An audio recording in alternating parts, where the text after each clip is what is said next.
ba. Zan yi aure na kula da angona, insha Allahu ba za mu tozarta ba.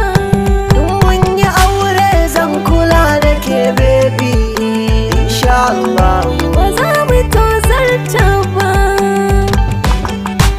zan karrama matata. Ba zan ɓata rai ba dan ban san rabo ba, ba zan ki in je can garin masoyiya ba. Allah nake duba ban san maƙiya ba, dan ba za su bin abin da rabu bai nufa ba.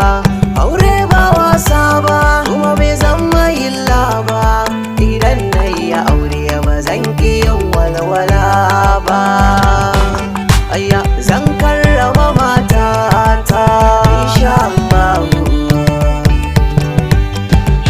Sabuwar rayuwa zan fara a gidana, zan yi alwala na yi sallah na gode sarkin nan, sannan na ƙara shiri wa ruhin jikina domin farantawa abban ƴaƴana. Ba abin da za ya saka ni in manta kaina, matuƙar muna tare da kai masoyina.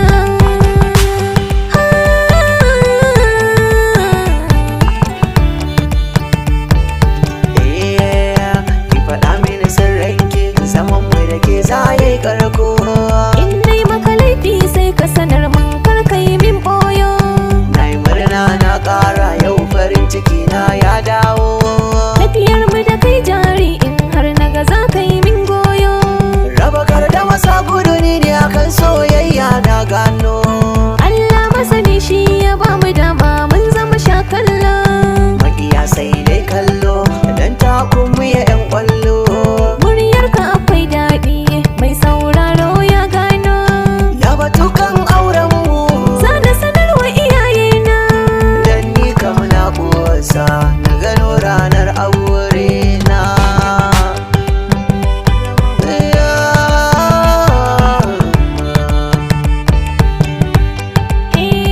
Na kusa aure na karrama angona, insha Allahu ba za mu kunyanta ba.